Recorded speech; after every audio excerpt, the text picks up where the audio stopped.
Comme sur les autres continents, la crise majeure de la biodiversité s'abat sur l'Europe. Les populations de la plupart des animaux terrestres, des poissons, des amphibiens, des plantes, déclinent. Mais le continent connaît aussi une évolution unique. Depuis les années 50, la conservation de la grande faune a permis son retour. 17 000 ours vivent dans 22 pays. Il y a désormais 2 fois plus de loups en Europe qu'aux États-Unis. Des scientifiques, des protecteurs de l'environnement, ont décidé d'accélérer ce mouvement et d'aller encore plus loin.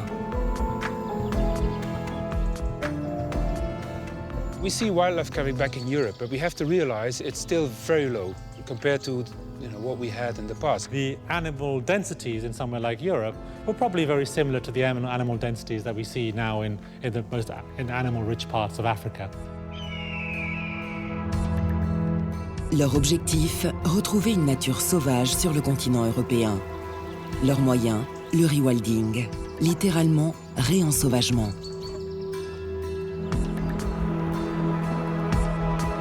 Quels sont les principes du rewilding? Est-il envisageable sur le territoire européen, si dense, si peuplé?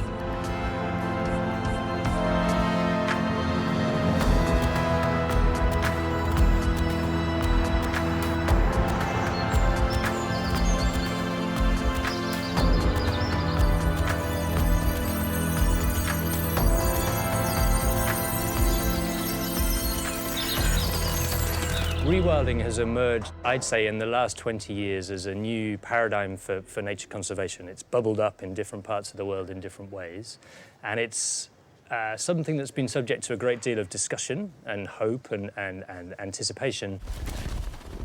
Le rewilding souhaite recréer des écosystèmes plus riches. Il repose essentiellement sur la réintroduction de grands animaux comme les bisons ou les ours. Mais le but n'est pas seulement d'éviter l'extinction de ces espèces. Le but est que l'action de ces animaux modèle un nouvel environnement en libre évolution. Un environnement où des processus naturels perdus renaissent et accroissent la biodiversité. What we say is, let's create the right conditions for nature to take its own course. You know what? Nature is a force as well. There is a force of nature, and nature can shape futures itself.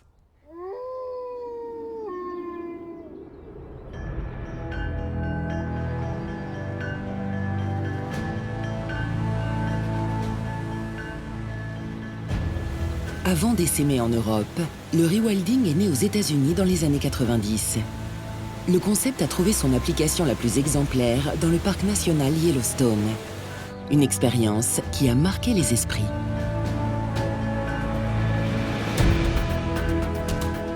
La réintroduction des loups, éradiqués dans les années 20, a entraîné une transformation à grande échelle d'un écosystème alors asphyxié. Jusqu'à cette réintroduction, les cervidés, sans prédateurs, exerçaient une pression trop forte sur la végétation. Mais une fois de retour, les loups chassent ces cervidés qui modifient leur déplacement. Ils ne mangent plus autant les pousses de tremble et de saule dans les zones où ils sont vulnérables. Ces arbres peuvent donc se développer de nouveau le long de la rivière. Les castors qui les apprécient reviennent, créent des étangs et des marais. Les poissons, les amphibiens, les insectes, les oiseaux se multiplient. Une seule espèce serait donc capable d'entraîner des réactions en chaîne d'une telle ampleur qu'un écosystème entier peut s'en trouver profondément modifié et enrichi. Une seule espèce pourrait modifier le paysage.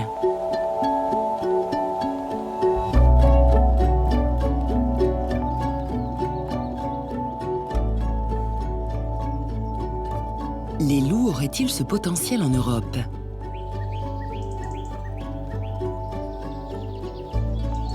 En Pologne, dans l'une des dernières forêts primaires européennes, là où les loups n'ont jamais disparu, Brice Kuiper a essayé de répondre à cette question.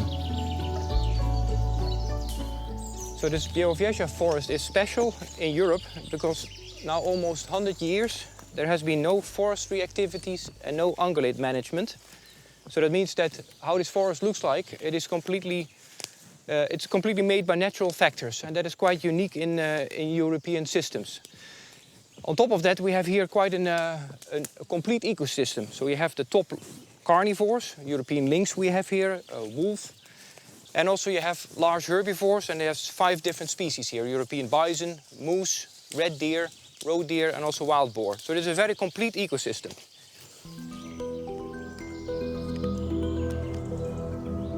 Driss Kuiper pose donc des caméras sur les arbres et observe les traces de broutage des herbivores sur les jeunes pousses.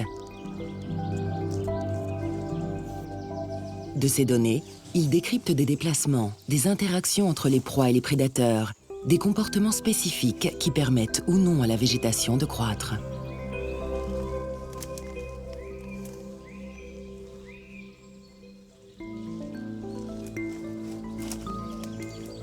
Now I think what you can see here is very nicely how this landscape of here works on a very fine scale. So you have a big tree log here, and what happens is that deer are getting afraid of such obstruction because it blocks their view. They cannot see if a wolf may be behind it, and also it blocks their escape routes. They cannot escape. And what happens is therefore red deer start to avoid such places. They prefer to walk around. And also if they are here, they become much more alert, vigilant. So they start to look around much more, and they're much more shy, you can say. And as a result of it, you can see that here the browsing intensity is reduced. So you have here, for example, an Acer platanoides, a tree that is browsed. So the top is just, all the branches here are eaten by the red deer. But what you also see is that you have more and more trees that are not browsed and that can grow into a taller tree and eventually can reach the canopy. Driss Kuiper établit ainsi une corrélation entre la présence naturelle des loups et le comportement des cerfs. This is typical vigilance behavior. The ears are turning around, they don't forage, and they're just looking around. So they are very careful what is happening. Il estime que le prédateur participe pour 10 à 15% à la régulation de la population d'herbivores. Un effet certain, mais rien de comparable avec Yellowstone. Białowieża is maybe the most close we can get to a wilderness area in Europe. But if you look in other areas in Europe, it is much more impacted by humans in many ways. So I think that's what we should really keep in our mind. If wolves are recolonizing now parts in Western Europe, that's very interesting, but you should not directly expect that you get the large ecosystem impact that they, for example, show in Yellowstone. Our situation is very particular and very specific. And in many cases, the impact of wolves will be strongly reduced because humans are influencing all kinds of ecosystem processes.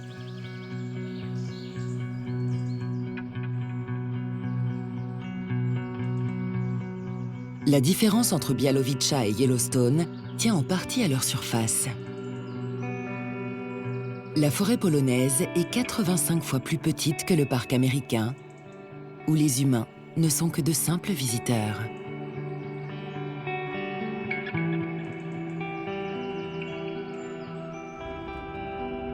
Mais en Europe, entre l'agriculture, la gestion des forêts et l'urbanisation, les humains sont présents partout, et les espaces considérés comme sauvages y sont rares. Ces espaces sauvages se trouvent essentiellement dans le nord de la Scandinavie, dans les parties montagneuses et semi-montagneuses du continent, un peu dans la péninsule ibérique, les Balkans, les Carpates. La réintroduction de grands animaux permettrait ainsi de retrouver un état de la nature disparu sur notre continent. Pour autant, est-ce possible? Et comment?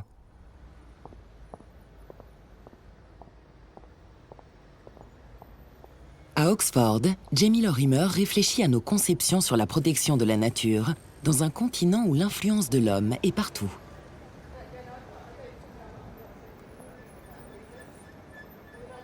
Now, if the whole planet has a human signature, where does conservation begin? What is it that conservation should prioritize if everything is touched by humans? There is a version of rewilding which is about a return to some place without people, particularly in North America associated with a wilderness model.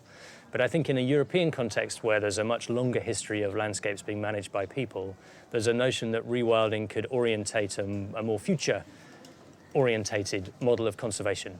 So what really characterises the European model much more is rewilding happening on lands which were previously not protected for conservation and which are being restored back to natural assets. We're not trying to protect a past nature, it's quite relaxed about creating new natures. Pour Paul Jepson, de l'École de géographie et de l'environnement d'Oxford, un lieu et un homme symbolisent cette idée. Un lieu et un homme révolutionnaires. I heard about the work going on in the Netherlands with Frans Vera and Oos Vaarderplassen, and it was like the difference between the old established progressive rock and a punk, you know, sort of changing everything, just this sort of energy and vision and challenging way of saying things, which just shook up our whole way of thinking about things and took us on a totally different, this new trajectory of thinking about conservation and rewilding.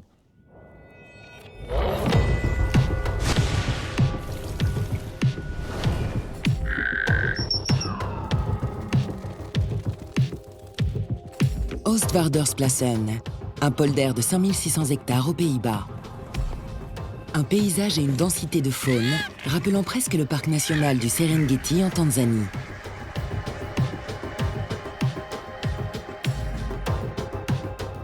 L'homme derrière cette vision se nomme Frans Vera. Il a apporté une réponse radicale et non conformiste à un problème de conservation lié au polder. Le polder est créé en 1968 au cœur des Pays-Bas, le pays le plus densément peuplé d'Europe. Un marais s'y forme, rapidement colonisé par les roseaux. Des oiseaux s'installent, mais cet espace est condamné à s'appauvrir en raison de la prolifération de ces plantes. Frans Vera s'aperçoit alors que les oies, en mangeant les roseaux, gardent l'espace ouvert. Une révélation. That was a paradigm shift. I'm an ecologist and I learned at university the old paradigm, grazing animals always follow the succession. And the result is that everywhere where trees can grow, it will be a close canopy forest. So the theory is Europe was totally covered with a close canopy forest. What happened here is that the Greylockes proved to be that grazing animals can steer the succession and prevent it to become a forest. D'une manière générale, on considérait que l'Europe était une immense forêt fermée avant l'apparition de l'agriculture, avant que l'homme n'influe sur son environnement.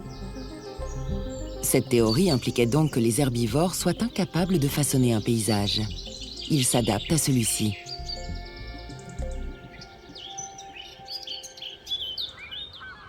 À Oostvaardersplassen, Frans Vera fait donc le pari inverse après ses observations. Pour que la zone adjacente au marais ne soit donc pas envahie d'arbres ou d'arbustes, il propose de laisser des troupeaux d'herbivores en liberté, sans nourriture supplémentaire.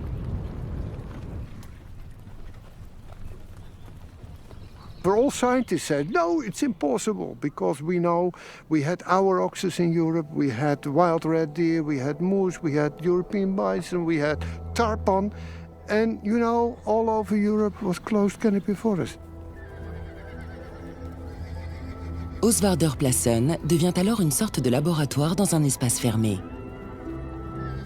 Les aurochs ou les chevaux tarpans ayant disparu, Frans Vera choisit des espèces actuelles comme substituts. 20 chevaux coniques, 32 vaches eques, 40 cerfs. Ces animaux sont complémentaires.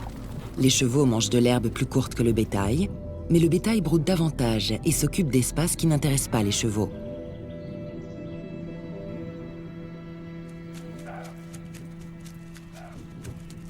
D'une centaine d'animaux initialement, ce peuplement d'herbivores atteint aujourd'hui des maximums de 5000 têtes.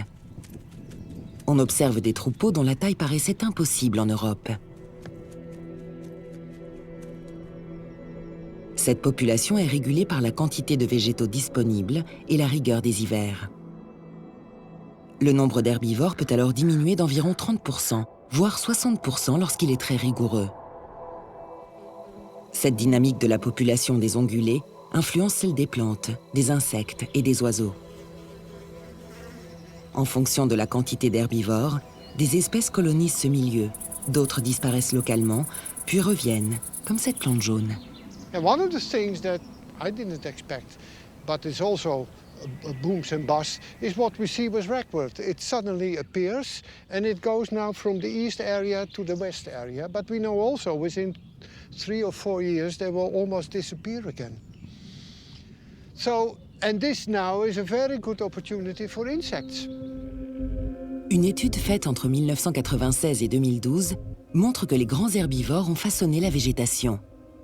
Sans eux, les roseaux en orange sur la carte, les herbes hautes en rose, les arbustes en marron auraient envahi l'espace. Aux côtés du marais, les herbivores ont ainsi créé et maintenu une prairie en vert et influencé les dynamiques de ce territoire. They do the management. You can have huge areas which otherwise have to be managed by man labor, which costs you a lot of money. That was also the discussion here, that some people say, you can't preserve this area because it's too big, costs you too much money. These animals, they manage on solar energy. It costs you nothing. The big learning point from the Oostvaardersplassen is that large grazing animals steer the succession. They are the landscape engineers. Ces observations sur les herbivores influencent largement les réflexions et surtout la mise en pratique du rewilding en Europe.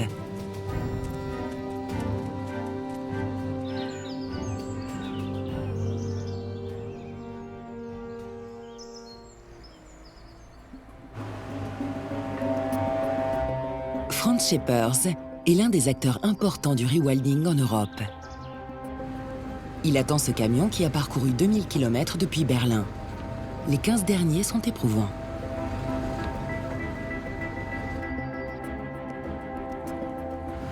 Ce chargement fait partie d'un vaste projet.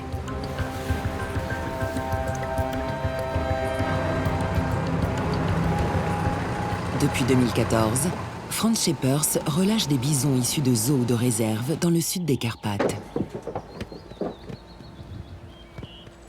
Il s'agit du plus important programme de réintroduction de bisons sur le continent. Le plus gros animal terrestre d'Europe est une espèce emblématique du rewilding. So the idea is to build up a viable, free-roaming, wild population of bison. If you look at the current sort of status of bison, yes, there's now like 5,000 bison living in the wild in Europe, or even a bit more. But we only have a few strong, viable populations. So we have a lot of small populations, and we need these bigger, robust and viable populations to build in landscapes like this. Animaux protégés, les bisons sont relâchés sur ces terres, autant pour assurer la protection de l'espèce que pour restaurer leur fonction dans cet écosystème.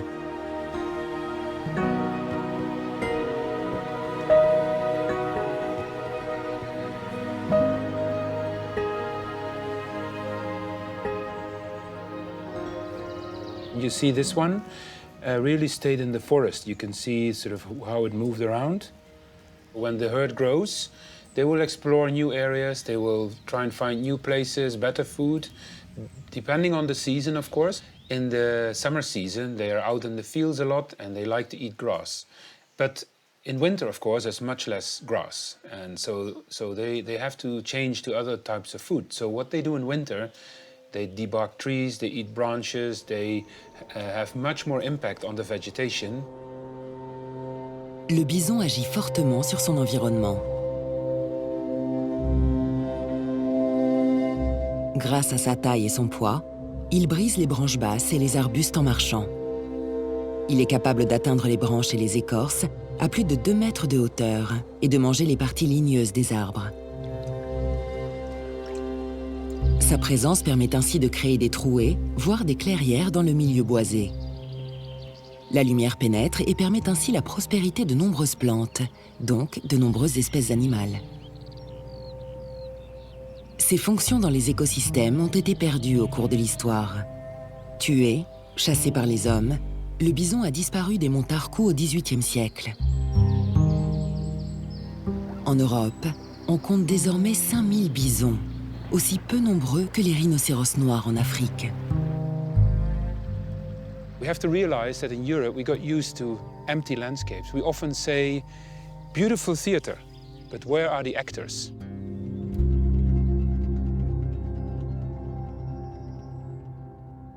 So in Europe, we all grew up in a cultivated landscape and we manage everything, and we feel that if we as people don't manage and control, it will not work or will even go wrong. And I think that is maybe a wrong perception. I think Europe is the only continent in the world where people associate conservation with managed landscapes.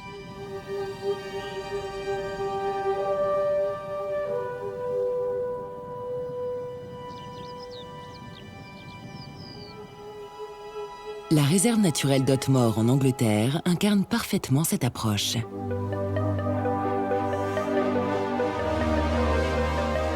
Cette manière de protéger la nature en Europe, tout en la contrôlant, la façonnant, la maîtrisant.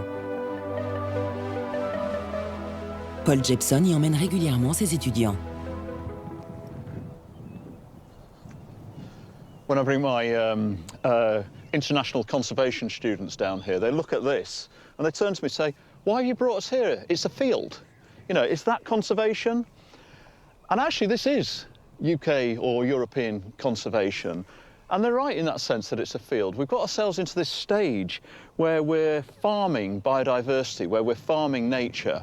And for students from other parts of the world, you know, Latin America or Africa, they're just saying, wow, that's not that exciting, really. We don't want to be farmers, we want to be conservationists. And then that opens the question of, well, what do you mean by being a conservationist? What is conservation then? Cette approche traditionnelle de la protection de la nature en Europe consiste à identifier des espèces cibles à sauvegarder. À Otmore, une partie de la réserve a ainsi été pensée pour deux oiseaux en particulier, le chevalier gambette et le courlis cendré. 15 years ago, this was an agricultural field, and those two species were declining in the UK. And you can see it's been scraped out with bulldozers to create these shallow pools, specifically designed to enable redshank to breed. So it's sort of trying to create these perfect habitat conditions for redshank. So it's a highly managed reserve with a particular target associated with it, trying to increase the population, breeding population of these species. But you can also see that it's rather static. So although it might benefit those particular species, the target species, it's not particularly good for a range of other species. To best understand conservation in 2018, you probably have to go back to how conservation started. And that was really about, there was a huge focus on species, and there was a huge focus on trying to maintain what was there. But things have changed over the years. First, we have understood that biodiversity is more than species. It's about genes, it's about ecosystem, it's about processes as well as composition. And then we have also understood that in some places it's simply not possible to bring it back to where it was 100 years ago, and that's because of climate change. So rewilding and capture those new ideas, those new concepts that protecting biodiversity goes beyond just focusing on species. Pour Nathalie Petorelli, de l'Institut zoologique de Londres, le rewilding opère ainsi la synthèse des approches en conservation de la biodiversité. Le rewilding, dans sa mise en pratique, prolonge par exemple les études faites sur les écosystèmes passés et sur le rôle que tenaient les grands animaux.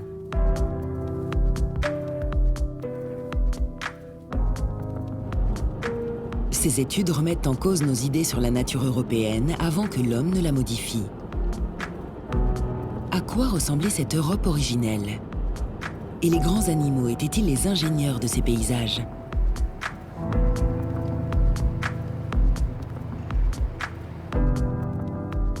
À Aarhus, au Danemark, Jens Christian Svenning regarde dans le passé pour mieux comprendre l'histoire des écosystèmes.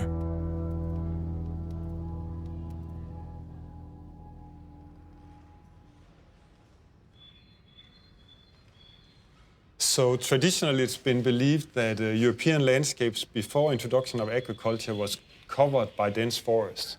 And the structure of these pre-agricultural landscapes have been heatedly discussed in scientific circles. The traditional idea is that in temperate Europe landscapes were densely forested. But then later ideas have challenged that and suggested that they were maybe even savanna-like.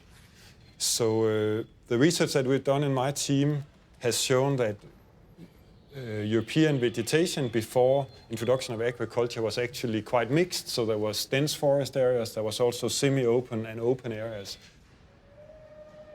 Ces débats sont centraux dans la définition du rewilding et sa mise en œuvre. Ils remettent les grands animaux au cœur du paysage. There's, first of all, an increasing realization that the large animals at the top of the food chains, they really matter for the structure of ecosystems. And the second key realization is that we now are more and more aware that large animals used to be basically in all ecosystems. The current situation, where we often have very reduced large mammal fauna, is really, really unusual on an evolutionary timescale.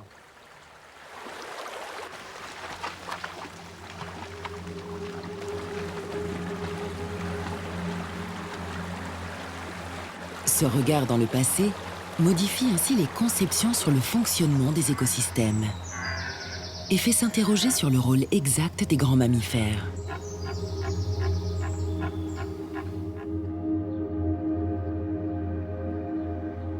Cet intérêt est assez récent. En 2014, Yadvinder Mali organisait le premier colloque international sur les impacts de la mégafaune.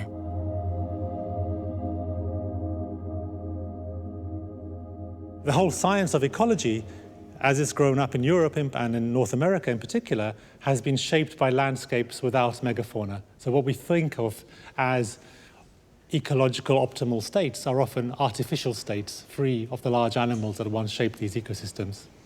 A process that in a non-megafaunal system would take tens of years of growth and decay happens in a matter of weeks in a megafaunal system. So there's a huge acceleration of the cycling of nitrogen, of phosphorus, of nutrients through the system. As well as that acceleration in time, there's an acceleration in space. So nutrients that would only very slowly move across a landscape from a fertile river into a hill. Once you have animals moving in that landscape, that process happens in the matter of months or years rather than hundreds of years.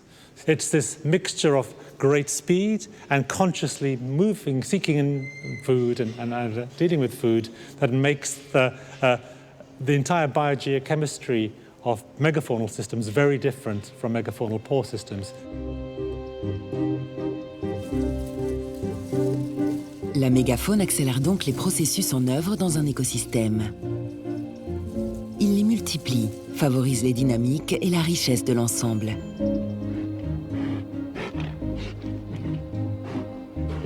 Cette prise de conscience pousse donc à la réintroduction de ces grands animaux. Mais comment faire quand ils n'existent plus à l'échelle mondiale? Comme l'auroch, l'ancêtre du bétail, éteint en 1627. Comment retrouver ses fonctions dans l'environnement? L'auroch, par sa taille, par son organisation sociale en vastes troupeaux, a été pendant des milliers d'années l'un des principaux architectes du paysage européen.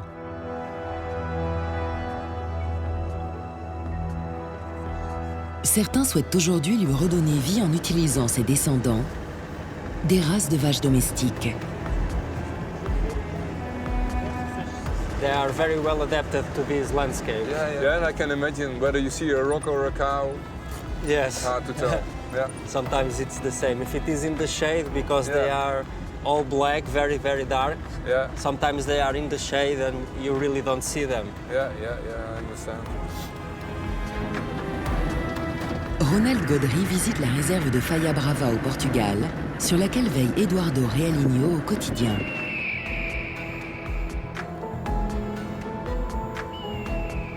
Ronald y a implanté il y a quelques années un troupeau de bétail marronessa, une race robuste, intéressante à dédomestiquer dans le cadre d'un programme de rewilding. De-domestication is necessary where you haven't got a wild animal anymore. So in a lot of cases, de-domestication is of no use. Why should you de-domesticate wild pigs when you still got a wild boar? But in the case of horses, and specifically in the case of cattle, the wild ancestor has gone.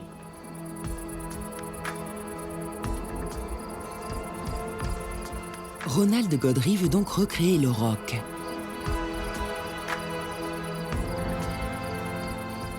So we're here at a site with engravings of aurochs from 20 to 25,000 years old, together with other animals. And aurochs probably was all over Europe, and there were huge herds of aurochs, 100,000, maybe up to millions, scattered over Europe.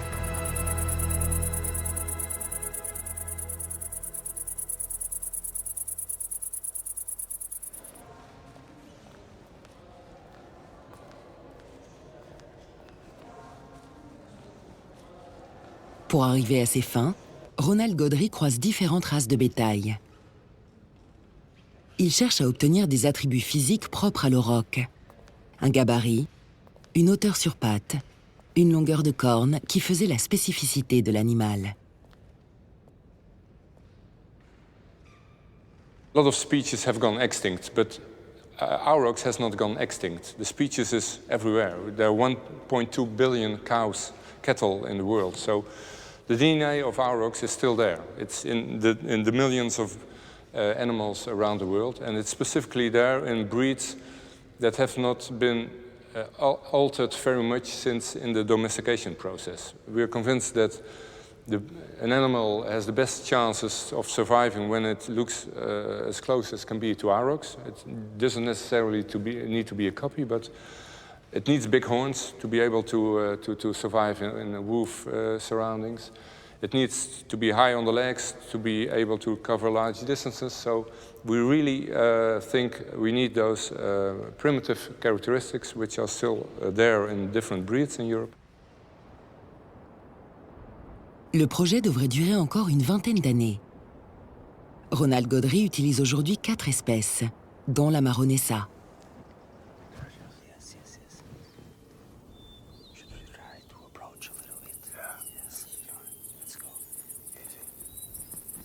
La Marronessa est une race portugaise déjà habituée à se protéger des loups. Look at that. No fear at all. They don't turn their faces. They look at us. It's different.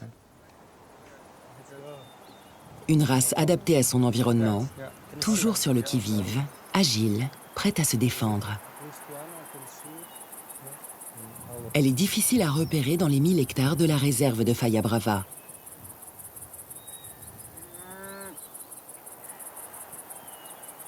Domesticated cattle, of course, is being used, being fed, being given water. And they're always at the same place, same habits. Here, the cattle, the animals have really got to find out the way in the landscape, where to find the best food, where to hide when it's dangerous. So they really are, and within one generation you see it happening already, that they're changing their behavior. They become really wild animals again.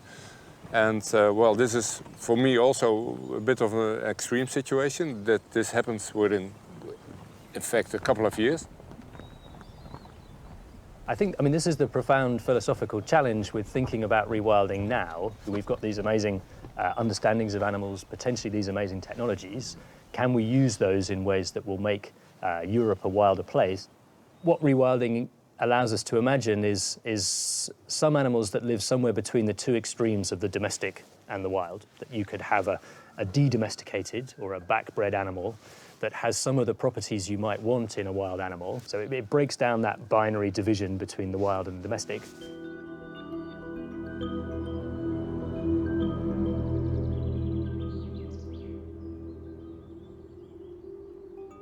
Cette nouvelle vision, qui rapproche le domestique et le sauvage, est au cœur d'un projet de rewilding dans le sud de la Grande-Bretagne. Knepp Estate, une ancienne terre agricole de 1400 hectares, à 20 km de l'aéroport de Londres. Depuis 2000, Sir Charles Burrell et Isabelle Latry ont délaissé leur exploitation laitière pour mettre en œuvre un projet expérimental de réensauvagement subventionné en partie par l'État britannique. Il repose sur la dédomestication, notamment du bétail de race Longhorn. L'animal est libre, il n'a aucune nourriture supplémentaire. Certains animaux, trop faibles pour survivre à l'hiver, sont abattus et fournissent de la viande.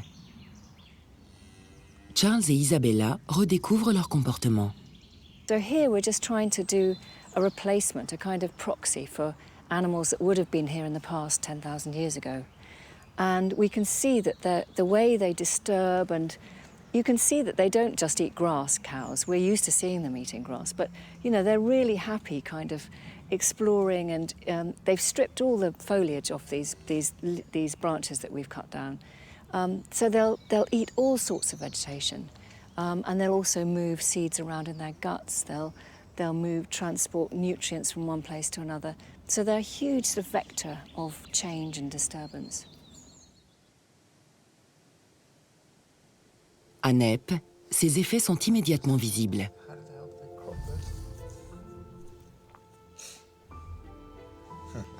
I love this one because it's suddenly, this just looks like a desert, doesn't it? It really does look like nothing is happening there at all, and then suddenly, so here's the Serengeti. This is 2007. I love it because if you'd taken that picture and said that that was Kenya, I'd have believed you. Sur leur terre, plus rien ne rappelle les parcelles bien ordonnées du Sussex, dont aiment se vanter les fermiers du comté. Mais Neppe est aussi particulier parce que c'est l'un des rares projets de rewilding où tout est recensé depuis les premiers jours. In fact, we've got, that's interesting, look. We've got field maple, ash, oak.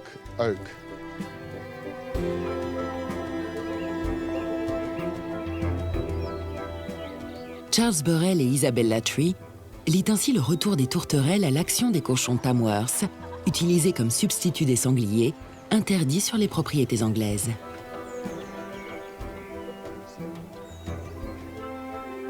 Turtle doves, I think, feeding on the rootle top areas of our Tamworth pigs.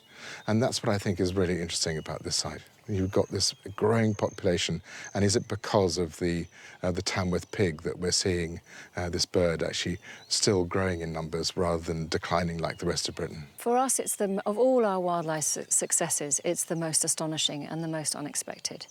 Because when I was growing up in the UK, we had 125,000 pairs of turtle doves. So to me, it was the sound of summer, just like a cuckoo. Now we reckon we have probably less than 3,000 pairs, but probably a lot less than that. If we're lucky, we might have 200 pairs in the whole of Sussex, where we are now. It's the most likely bird species to go extinct in the UK in the next couple of decades. So it's a disaster that the numbers have just plummeted 95%, maybe more. So suddenly to have turtle doves appearing here, and last year we had 17 singing males, and we know they're breeding because we've seen the fledglings, is just extraordinary. We're probably the only place in the UK where turtle dove numbers are actually rising.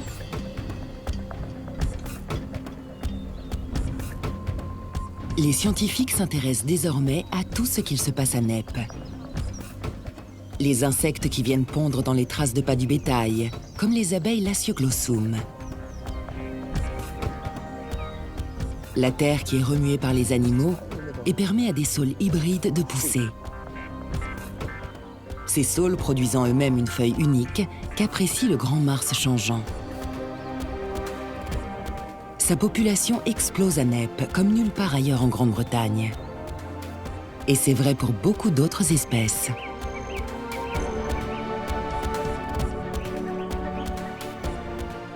Dans la zone la plus urbanisée de Grande-Bretagne, cette réussite écologique nourrit le débat. There's been a 25-year environmental plan drawn up by the present government. And Neppe has been put into this document as an exemplar site going forward. It will ignite some interesting discussions, at least. Where are we going to give more space to nature? How are we going to give that space? Can this be part of that giving space for nature? Aujourd'hui en Europe, les projets de rewilding se multiplient. Mais l'immense majorité est circonscrite dans des zones relativement petites et fermées. À titre d'exemple, Osvardersplassen, 5600 hectares. Nepp, 1400 hectares. Réserve de Faya Brava, 1000 hectares. Mais peut-on envisager le rewilding à des échelles beaucoup plus grandes au regard des particularités de l'espace européen ?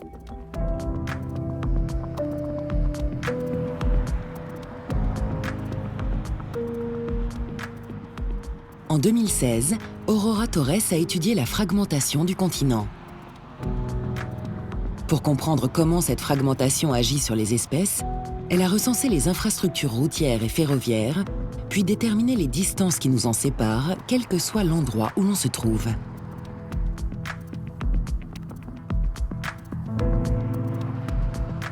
So the most fragmented areas of the planet right now are Europe and North America, but the question is to what extent? So a few years ago, with a group of researchers, we estimated the distance to the nearest road from any point in the landscape, and we found out that a quarter of land in Europe is within 500 meters of the nearest road, half of the continent is within 1.5 kilometers, and almost all of the land is within less than 9 kilometers, which means that there are almost no remote areas anymore, and these are located in the northern part of Europe. De grands espaces dédiés à des projets de réensauvagement peuvent-ils naître au cœur de cette densité ?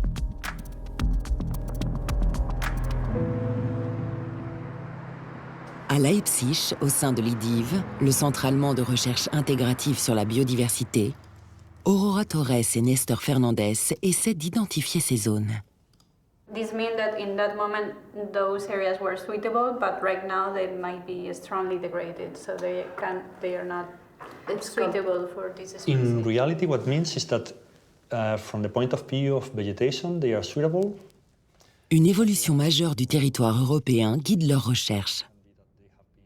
One very important aspect we are looking at the European level is where do we expect that there will be abandoned lands in the future as a result of the process of people moving to live in cities because some agricultural areas are not productive enough, because those areas are suitable for implementing restoration and rewilding programs.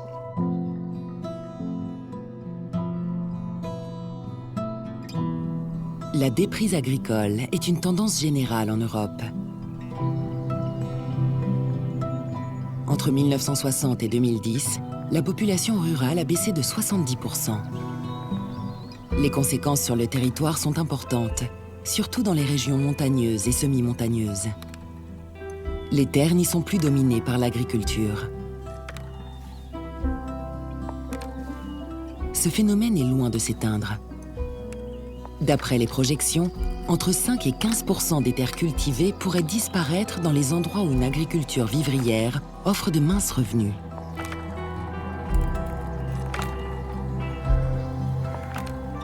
Ce qui représente 30 millions d'hectares, 300 000 km², la taille de l'Italie.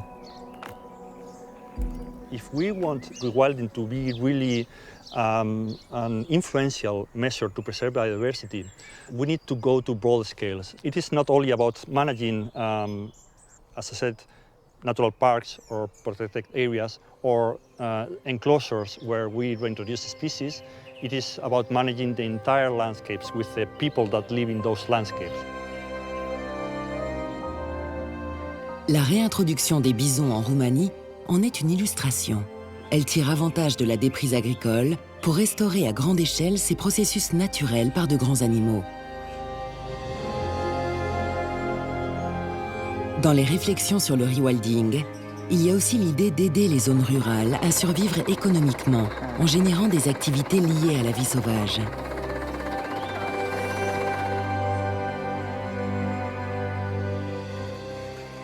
L'ancien maire d'Arménis a ainsi accepté la réintroduction des bisons sur son territoire pour cette raison. Petru Vela a répondu favorablement aux propositions de Franz Schepers et de son organisation Rewilding Europe, là où d'autres ont refusé. So there were very careful selection of the rewilding areas that we start working in based on nominations. So it's not us imposing something on people and then try to convince them.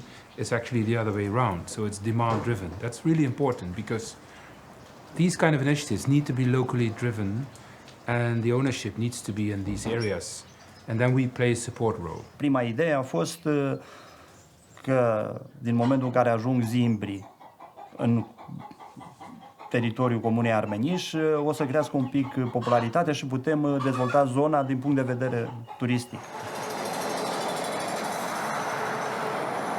Le projet est encore trop récent pour que les retombées soient réelles. Minea Tănășescu s'intéresse aux perceptions des habitants sur cette expérience de rewilding dans leur commune. Sociologue à l'Université de Bruxelles, il parcourt l'Europe à la rencontre des communautés où ont lieu des programmes de réintroduction d'animaux.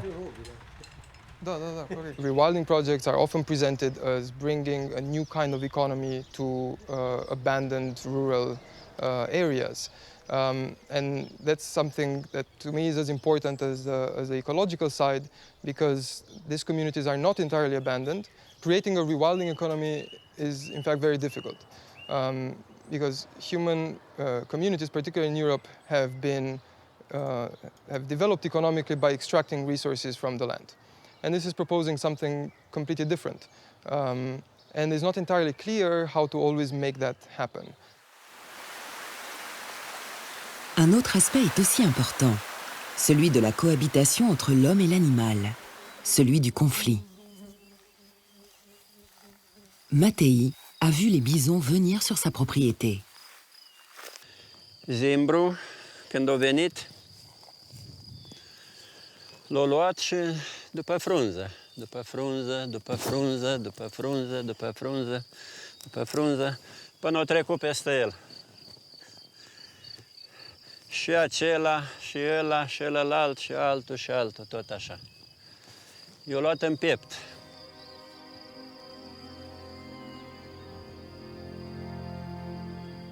Tolerance of wildlife is connected to some degree with how used you are to living with wildlife.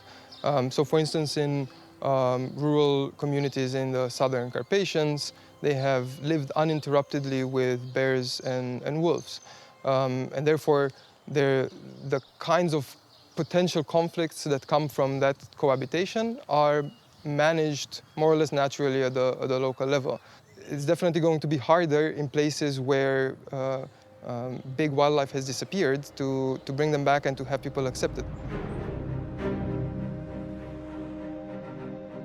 Ce conflit homme-animal dépasse le cadre local et est entendu au sein de l'Union européenne depuis 2014. L'écologue irlandais John Linnell participe ainsi aux plateformes qui traitent ces questions au niveau européen. Il est confronté aux controverses que font naître le rewilding. The arena where rewilding is happening is the European landscape, where almost every part of that landscape is owned by a person, or else people have grazing rights or hunting rights or timber rights. They have a tradition, they have a history, maybe a family connection, where sort of every stone, every tree, every field has a cultural and social history to it. And if you're coming in with a conservation agenda, which is saying, okay, we want to take the people out of this. All of those kind of beautiful alpine meadows which have been created over generations, no, we don't want you here anymore. All those kind of farming traditions that you built up, no, we're taking you out. All of the forestry practices that have been going on for centuries, they, no, we're taking the people out, we're letting nature take its course. It does make a certain sense from a nature conservation point of view, but it is very provocative from the point of view of the people who have been living in that landscape for generations and generations.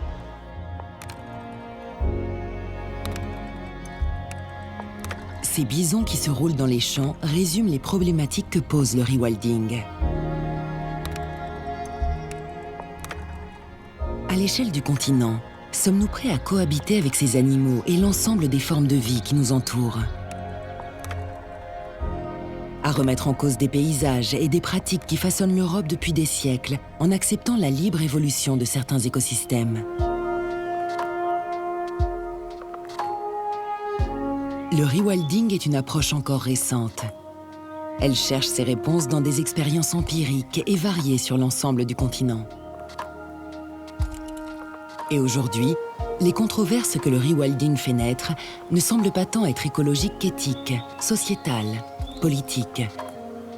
Elles interrogent notre propre place au sein de la biodiversité. When people ask me what rewilding is, I say rewilding is a space of innovation and debate and discussion on future natures and future conservation. Conservation for a long time has been about managing extinction. It's been about shepherding a small number of animals who gradually die or get preserved in zoos. And what rewilding offers is a more optimistic, if you like, agenda for conservation. I think rewilding makes us better in contact from where we came ourselves as well, and where the animals originate from. And I therefore think rewilding and what comes from rewilding can be very inspiring for people starting to rethink from how nature works. What is in fact nature?